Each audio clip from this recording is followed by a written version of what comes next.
کہ پاکیزہ مال کے اندر سے جو ہمیں صدقہ وغیرہ دینا ہے، جو زکوٰۃ ادا کرنا ہے،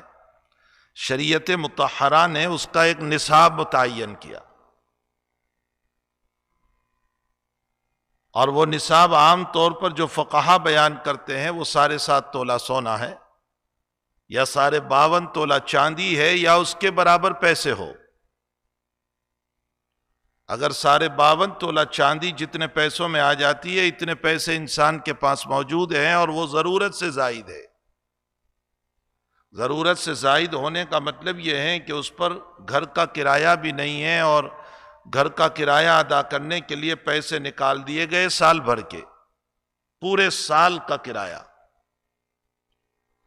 اور پورے سال کا کرایہ نکالنے کے بعد پورے سال کا خرچہ، گھر کا، بیوی کا، بچوں کا، سب کا خرچہ، اور ان تمام اخراجات کو نکالنے کے بعد قرض بھی نہیں ہے، اور اگر قرض ہے تو قرض کو بات کر کے جو انسان کے پاس مال بچ جاتا ہے، اگر اس کی مقدار 52 تولہ چاندی یا 7.5 تولہ سونا اور اس کے برابر قیمت پر پہنچ جاتا ہے، تو اس صورت میں اس کو 2.5% نکالنا ہوگا، 2.5%، 2.5% نکالنا ہوگا اس کو۔ شریعت مطہرہ نے اس امت پر بہت آسان کیا ہے